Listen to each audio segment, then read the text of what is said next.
आज जो हमारे गेस्ट हैं वो इंडिया के लीडिंग स्टॉक मार्केट इन्वेस्टर्स में से एक हैं। Please give a warm welcome to Jimeet Modi.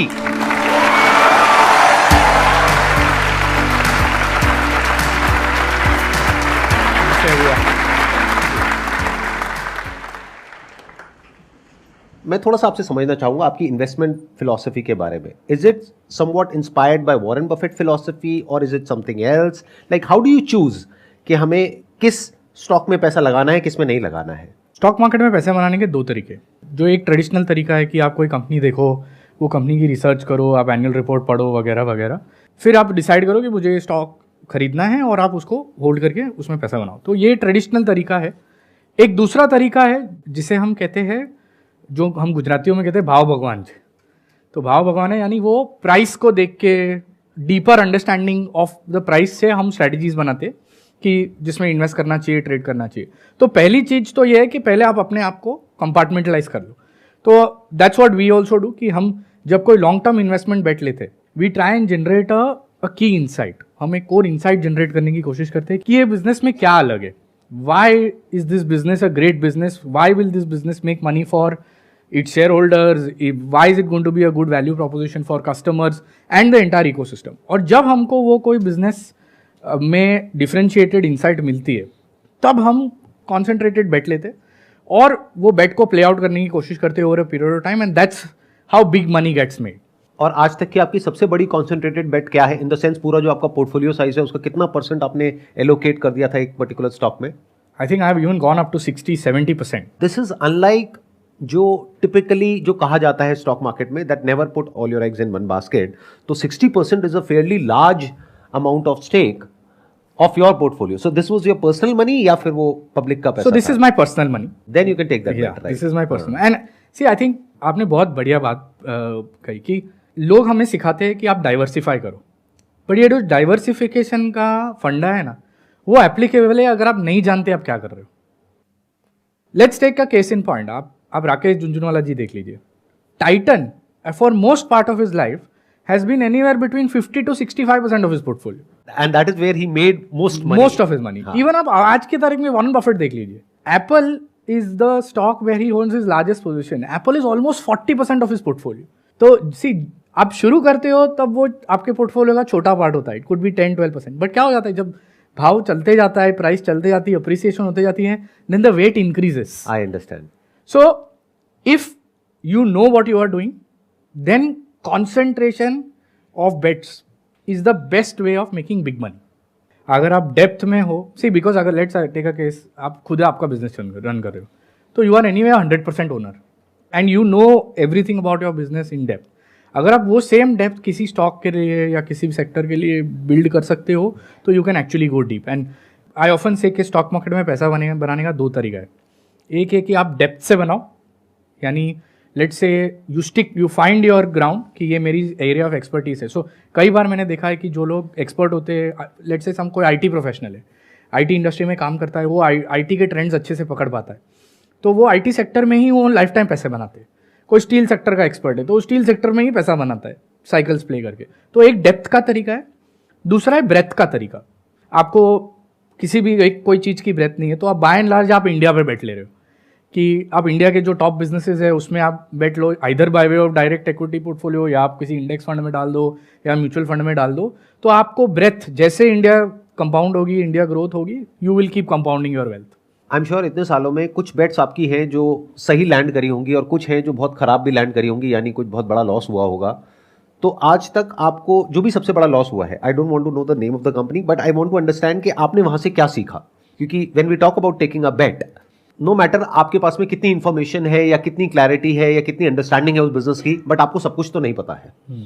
अंदर क्या चल रहा है वो तो अंदर मैनेजमेंट को ही पता है। करेक्ट। तो आई एम श्योर आपकी बहुत सारी बेट्स गलत भी रही होंगी। तो जो बेट आपकी सबसे गलत रही पास्ट में, वहां से आपने क्या सीखा? Let's take 2 cases. तो पहली जो मेरी सबसे बुरी बेट थी और जिसमें जो मेरा सबसे बड़ा लेसन था, वो ये था कि if you are wrong then you have to keep your ego aside and you have to cut your loss. Believe me, in the business of stock markets, in the business of investing, अगर आप 60% time भी सही रहे ना, 60% of the times, मतलब आपने 10 investments की और you're right by 6 times only, तो भी ये बहुत बढ़िया नंबर है. But you have to be careful. And मेरी सबसे बड़ी लर्निंग मेरे one of my worst trades में was that in the 4 that you lose you have to make sure that you don't destroy yourself in the process. तो you have to keep your ego aside.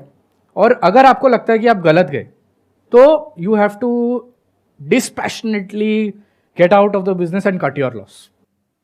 और ये सबसे बड़ी गलती मैंने देखी है रिटेल इंडिविजुअल इन्वेस्टर में. हम सबको है ना एक एंकरिंग बायस हो जाता है. हमको लगता है अरे यार मैंने तो किसी चीज़ 100 रुपये में ली थी, अभी मैं 100 के लिए रुक जाता हूँ, और अगर 80 हो गया, 70 हो गया, 50 हो गया तो हम होप में बैठे रह जाते. और वो 10 भी हो सकता है. हाँ, और वो कहीं ऑफन वो 100 वाली चीज 5 हो ही जाती है.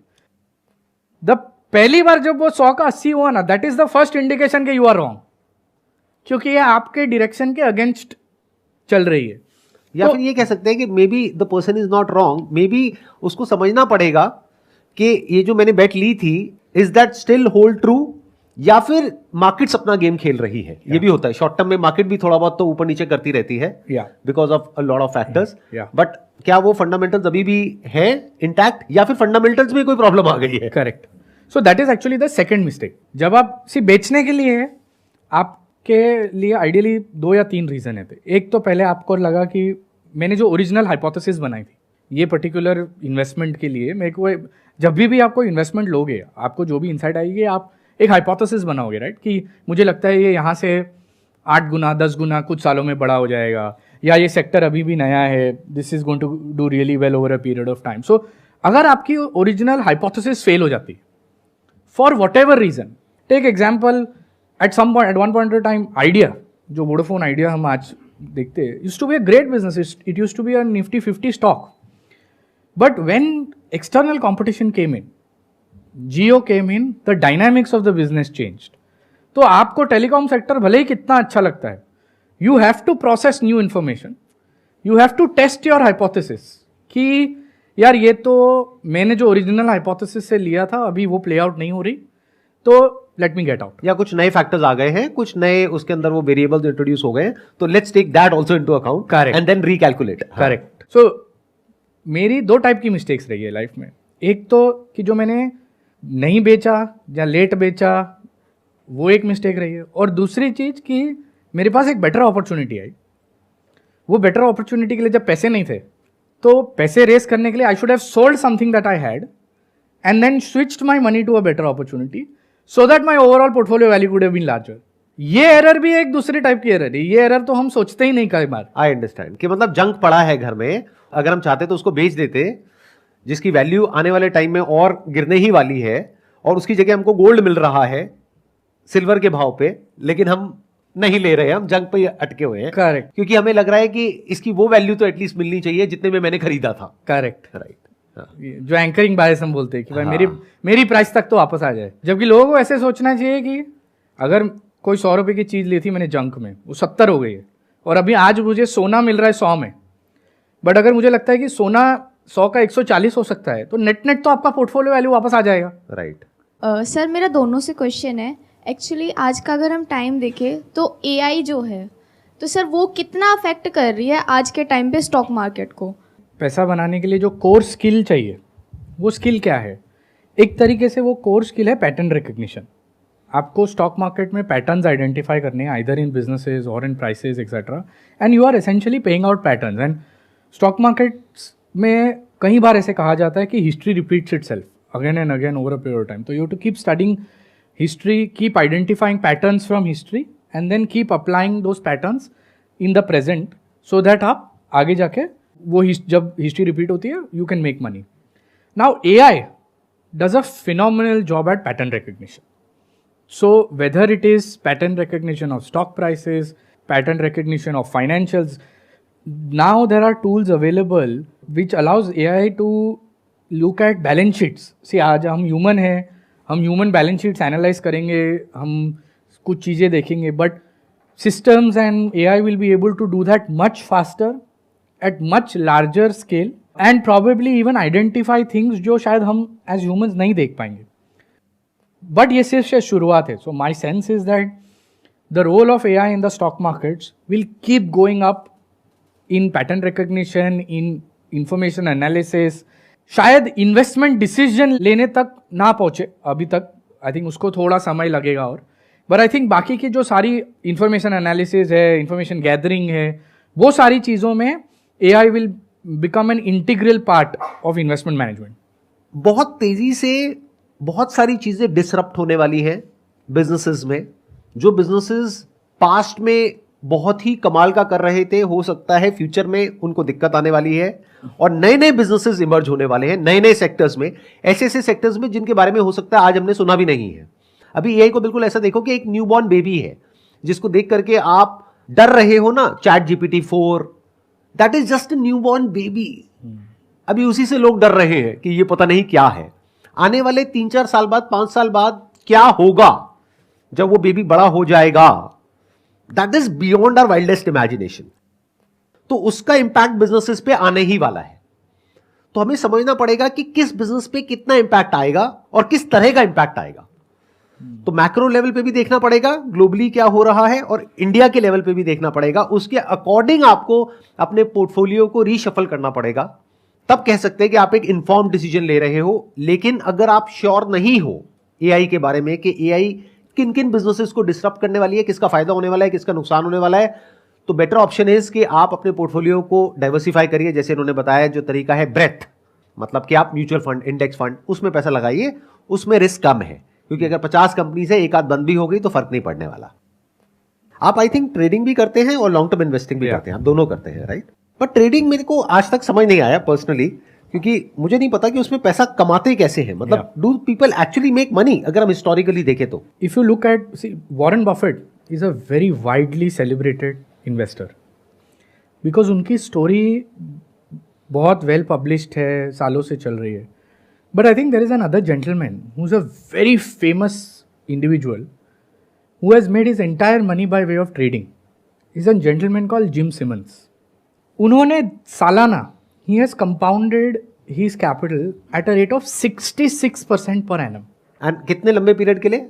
Now that is where the fun is. So he has compounded it for 40 years, over I think 35-40 years now, Jim Simmons. And Warren Buffett has held businesses for 30 years, 40 years, 50 years. Jim Simmons की average holding period, कि वो जब कोई stock खरीदते हैं या कोई security खरीदते हैं, उसकी एवरेज होल्डिंग पीरियड आप गेस करोगे, only 1.5 days. They buy something on Monday morning, they sell it by Tuesday afternoon. So point is, trading is an entirely mathematical game. This is very strange, क्योंकि अगर ऐसा है, if it's a mathematical game, then AI based tools can play it much better than a human. Yes, they will, because they will be without emotion. Trading में ना, मैं अक्सर कहता हूं कि ट्रेडिंग में सक्सेसफुल होने के लिए आपको 3 पहलू पे काम करना पड़े. पहला पहलू है कि आपकी सक्सेस रेट क्या है. You should know that. I think the biggest reason why people don't make money as trader, उनको पता ही नहीं कि भाई मैं कितनी बार सही हूं, कितनी बार गलत हूं. सेकेंड पहलू इज कि मेरी स्ट्राइक रेट क्या है जब मैं जीत रहा हूं. तो if I am successful 60% of the times and I am making 2%, तो that is my strike rate, 2% is my strike rate when I'm winning. And मेरी failure rate क्या है, कि if I'm losing 1% is my loss, तो if 40% of the times I'm losing 1%, still this mathematics is favorable, because आप 60% of the time 2% कमा रहे हो, 40% of the time 1% जा रहा है आपका, net you will be profitable. नहीं, लेकिन अगर ये इतना ही आसान है, तो जो इतने बड़े बड़े बिजनेसेस हैं, उनको क्या जरूरत है इतना सरदर्दी लेने की, इतना हेडेक लेने की, इतना बड़ा बिजनेस एम्पायर खड़ा करने की? 66% इज लाइक ह्यूज. तो if you are saying 66% year on year CAGR, तो दैट इज लाइक ह्यूज. तो आज उनकी वेल्थ कितनी है? He must be what $40-50 billion. But ये हो गई एक case study, and one could be an exception also. But उनके अलावा और ऐसे कितने लोग हैं जिन्होंने बिलियंस ऑफ डॉलर्स कमाए हैं ट्रेडिंग से? He is not the only one. He is the most successful, but you will find lots of cases who've compounded money through trading at 20%, 25%, 30%. And it's not so easy. आपको ऐसा लगता है कि अगर बड़े बड़े बिजनेसमैन है, बट ये to get to 60% and 2 in 1, 2% when you are winning and 1% is also a very difficult science. Because you will have to make sure that you have a great pattern recognition system in place, you have unemotional trading systems in place, and I think वो जब सारी चीजें एक साथ आती है, that's when you have a winning system. कितने % लोग हैं जो ट्रेडिंग में पैसा कमाते हैं और कितने हैं जो गंवाते हैं? तकरीबन 2 से 3 ही % लोग हैं जो ट्रेडिंग कमाते में हैं। कमाते हैं। 95-97% लोग गवाते हैं। और उसके पीछे रीजन है इमोशंस। इमोशन और उल्टा इक्वेशन। लोग क्या करते हैं, जब जीत रहे तब 1-2 रुपए में काट लेंगे, और जब बेचने का समय आएगा तब 100 का 80, 70, 60, तो ये खड़े रह जाएंगे। तो इनकी इक्वेशन रिवर्स है। एक शेर है, अगर आप अलाउ करें, कि खुशी मिली तो हंस ना सके, गम मिला तो रो ना सके। यही है दस्तूर एक ट्रेडर का, जिसे लिया उसे बेच ना सके, जिसे बेचा उसे ले ना सके।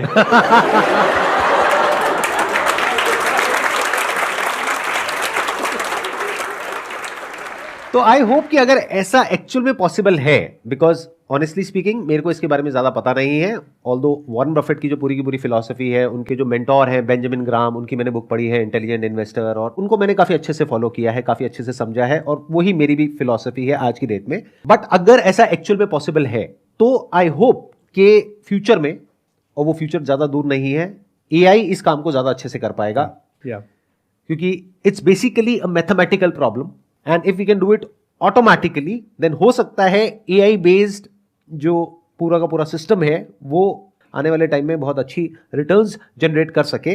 बट बड़ा क्वेश्चन मार्क ये है कि अगर कोई इसको क्रैक कर भी लेगा तो क्या वो पब्लिक तक पहुंचेगा या नहीं पहुंचेगा, ये अपने आप में बहुत बड़ा क्वेश्चन मार्क है। क्योंकि अगर एक्चुअल में किसी ने क्रैक कर लिया तो वो पब्लिक को क्यों बताएगा? एब्सोल्युटली। वो तो खुद ही अपनी रिटर्न्स को जनरेट करता रहेगा, और जो पब्लिक तक पहुंचेगा वो जंक होगा। There is a strong possibility, very strong possibility. In fact आप जो बोल रहे हो, Jim Simons fund is close for the public.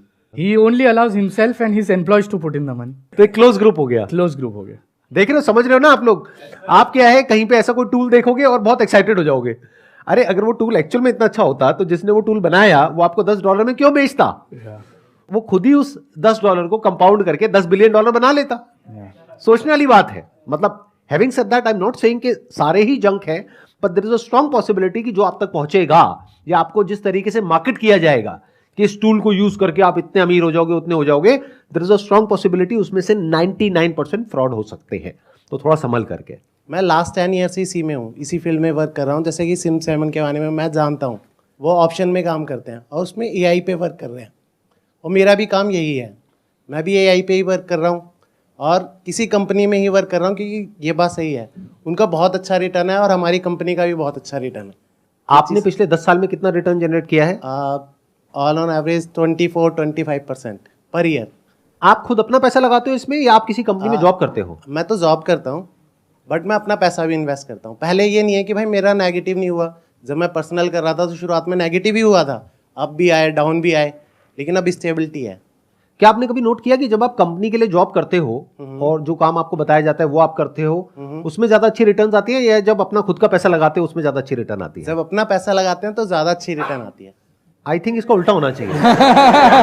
I think so, क्योंकि जब अपना पैसा लगाओगे तो इमोशंस बीच में आ गए। हाँ, लेकिन कुछ टाइम पीरियड बाद, जैसे कि अब टाइम काफ़ी ज़्यादा हो गया है, कि मैं बता रहा हूँ कि पहले क्या होता था कि पहले पैसे लगे भी हैं, ऐसा नहीं है, लेकिन अब एक स्टेबिलिटी आ गई है कि समझ आने लगा है मार्केट कि कैसे वर्क करता है। जैसे सर बता रहे थे कि भाई इसमें टाइम पीरियड लगता है।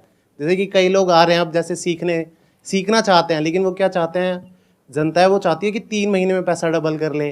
कई लोग आते हैं कि पूछते हैं, जब मेरे को कई जगह मैं अटक जाता हूँ। जैसे कि अभी आया है ब्लॉकचेन, कोइंस आए हैं, ये सारी चीज़ें आए हैं।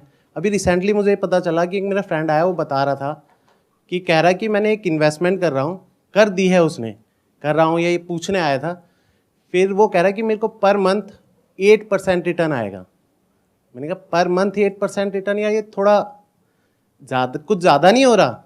ऐसे में अब वो मेरे से पूछ रहा है मैं इन्वेस्ट करूँ ही नहीं करूँ। मैंने पहले पूछा, भाई क्या आपने इन्वेस्ट कर दिया है? कह रहा हाँ। मैंने कहा पैसे आ रहे हैं? कह रहा हाँ, 3 महीने से आ रहे हैं। अब मैं उसे क्या जवाब दूँ कि भाई ये गलत है, क्योंकि मुझे पता है कि प्रॉपर ही गलत है, वो आपको फ्रॉड कर रहा है, और जनता इसके अंदर बहुत जल्दी कूद रही है, डूब रही है, मतलब अपना नुकसान करने के लिए तैयार है। तो बता दो ना कहाँ पैसा लगा रहा है नहीं, वो? मैं पूछना चाहता हूँ कि वो गलत है। नहीं है क्या, कहाँ पैसा लगा रहा है, पहले ये तो बता दो। ब्लॉकचेन में। मेरा तो फंडा लाइफ में बहुत क्लियर है कि आप जब भी वर्ड सुने कि मैं आपको X नंबर गारंटीड रिटर्न दूंगा, तो आपको गारंटी उससे भागना है। दूसरी बात, जब भी कोई आपको गारंटी नहीं बट इंडिकेटिव रिटर्न भी बता देना कि मैं 5-8 जो भी बना लूँ, तो भी भागो। एंड थर्ड चीज, आप कभी भी एक भी रुपए का चेक ना काटे जब तक आपको पता नहीं है कि वो पैसे का एंड यूज क्या है। जैसे आपने सवाल पूछा, उसमें मेरा असेसमेंट ये था कि एंड पैसा कहाँ जा रहा है किसी को मालूम ही नहीं है। Whether it is going in buying equity of a company, whether it is going in investment of a platform, या कोई आपको सामने क्या मिल रहा है। सी अल्टीमेटली जब आप कोई भी पैसा डालते हो, आप even when you put money in a fixed deposit, you get a deposit receipt. When you put money in a stock, you get shares in your demat account. आप म्यूचुअल फंड खरीदोगे, आपको म्यूचुअल फंड यूनिट मिलेगा, you will get some instrument. यहाँ पे मुझे नहीं लग रहा आपको कुछ सामने मिल रहा है। And if you don't get, तो this is a big red flag and run away. In the world of finance, I think very important, don't trust everything you see. In fact जैसे सर ने बताया कि 99% केसेस में you should be suspicious कि भाई इसमें कुछ गड़बड़ हो सकती है। सिर्फ 1-2% चीज ऐसी होगी जो या तो बहुत वेल रेगुलेटेड होगी, तो you can actually be trusting, but otherwise you should not trust and you should avoid making all these investments. अच्छा, अगर एक बार को मान लेते हैं कि वो जो उनका फ्रेंड है उनको कुछ क्रिप्टो कॉइन्स मिल रहे हैं, कोई ऐसे कॉइन्स जिसके बारे में किसी ने सुना भी नहीं है, तो what's your take on this crypto and blockchain, and इस पे टॉप पे आ गया बिटकॉइन और बाकी के बहुत सारे हो गए, हजारों हो गए, तो what's your take on that? आप समझो कि आपका फंडामेंटल रीजन ऑफ इन्वेस्टमेंट क्या है। आप कोई भी इन्वेस्टमेंट करते हो, तो अगर आपने लेट से रियल एस्टेट में इन्वेस्टमेंट किया, you actually have a physical asset, you will gate rent. आपने कोई बिजनेस में इन्वेस्ट किया तो आपको बिजनेस की इनकम आएगी। आपने कोई फार्म में इन्वेस्ट किया तो फार्म में से जो खेती होगी उसकी इनकम आएगी। तो आइडियली लाइफ में अगर कोई एसेट है तो an asset will always generate income, will always generate cash flow. And जो फंडामेंटल थॉट है कि value of an asset is the present value of all future cash flows, कि जितने भी आपको फ्यूचर में समय तक, लंबे समय तक जो भी उसे कैश आने वाला है, उससे वैल्यू जनरेट होने वाली। My issue with something like a crypto or Bitcoin or whatever is that there is no asset, there is no cash flow. You are buying crypto or Bitcoin on the basis of what is called greater fool theory, कि आप खरीद रहे हो कोई एक भाव में with a hope ये आपको कुछ डिविडेंड नहीं देने वाली, कुछ इनकम नहीं देने वाली, कुछ रेंट नहीं आने वाला है, कुछ नहीं आने वाला है। आप ये खरीद रहे हो ये सोच के कि मुझसे बड़ा कोई बेवकूफ़ आएगा, मैंने 25,000 में लिया है, कोई बेवकूफ मेरे से 30,000 में ले जाएगा। इसे कहते हैं greater fool theory. Now greater fool theory is great till it lasts. If you are the last man standing, you will be wiped out. तो you have to be very careful that, I mean, you don't get sucked into this greater fool, because sometimes अगर कोई आपको आपसे बड़ा बेवकूफ नहीं मिला तो फिर आप ही बेवकूफ रह जाओगे। आई एम श्योर आप लोगों के माइंड में जो इन्होंने बोला है उससे रिलेटेड काउंटर आर्ग्यूमेंट्स होंगे, तो कोई है जो इनसे काउंटर क्वेश्चनिंग करना चाहेगा, या जो ऑलरेडी क्रिप्टो इन्वेस्टर हो और उनका कोई टेक हो, तो it's going to be a very interesting discussion और अ डिबेट। सर मेरा 2 क्वेश्चन है। पहला क्रिप्टो है कि लॉकडाउन के बाद में एक रेस आई थी क्रिप्टो के लिए कि सडनली क्या हुआ था, 400, 500, 1000% ये बढ़ गए थे। क्रिप्टो में बिटकॉइन हो, शिबा इनू हो, डॉग कॉइन हो, उसको प्रॉपर तरीके से रेगुलाइज किया गया और गवर्नमेंट का भी इसमें ओपिनियन आया कि उसमें जो भी आप अर्न करोगे, प्रॉफिट गेन करोगे, उसको आपको टैक्स डायरेक्टली आपके आईटीआर में भरना होगा। तो ये उसके फ्यूचर को लेके एक तरीके से सर्टिफाइड किया गया ना, बैन नहीं किया गया। चाइना में जब बैन हुआ तो इंडिया में उसकी माइनिंग भी शुरू हो गई। मैंने भी किया, थोड़े टाइम के लिए किया। तो ये सारी चीज़ें क्यों की गई जब क्रिप्टो क्या नाम है, एक तरीके से एक गेम था। गवर्नमेंट्स हैव सीन कि स्पेक्यूलेशन तो लॉटरीज में भी होता है, तो government said why should we not tax it. So by putting a tax on crypto trading और investments, the government has not legalised it, the government is just made sure that हमको पैसा बनेगा अगर आपका बनेगा तो। That is one thing. And the second thing कि Covid के बाद not just crypto, all asset prices went over the roof because the US Fed in 2020 उन्होंने इंटरेस्ट रेट जीरो कर दी। जीरो कर दी मतलब पैसा फुकट में मिल रहे थे, प्रैक्टिकली 0% इंटरेस्ट रेट पे आपको पैसा मिल रहा है, मतलब you just have to return the capital. and they printed so much money by virtue of they're digitally infusing capital in the ecosystem कि सारे ही एसेट, ना ही क्रिप्टो, इवन शेयर के भाव देख लो आप, जो शेयर की वैल्यू 5 रुपये नहीं थी उनके भाव 50 रुपये, 100 रुपये, 500 रुपये. आप पूरा VC फंडेड वर्ल्ड देख लो, आज सब 90% मार्कडाउन्स ले रहे. कोई $100 मिलियन की कंपनी यूनिकॉर्न हो गई, मल्टी डेकाकॉन हो गई, फलाना ढिकना हो गया. तो the 2020 era resulted in an era of helicopter money, free money, और वो फ्री मनी में सारी चीज के भाव बढ़े और क्रिप्टो के भी भाव बढ़े. तो इसका मतलब ये नहीं कि भाव बढ़ा तो अच्छा हो गया. Still it remains a speculative commodity and that's how you should deal with it.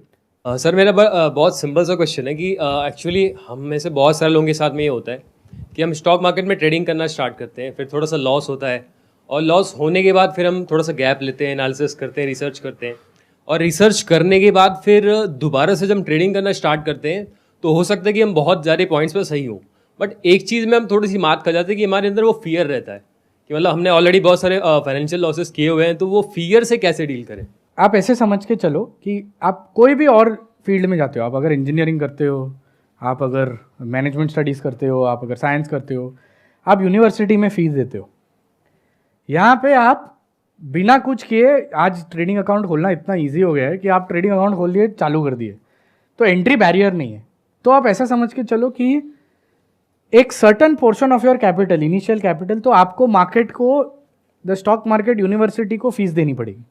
तो आपका जो इनिशियल लॉस है ना, वो एक्चुअली कॉस्ट ऑफ लर्निंग है. It is not a loss really, it is the cost of learning. And if you are able to appreciate that कि भाई ये मैंने फीस दे दी मार्केट को सीखने के लिए, then you will be able to emotionally accept the fear of losing much better as compare to others. Excellent point, जी. Let's give a big round of applause for him. Thank you so much, sir. Thank you यहाँ पर आने के लिए. Thank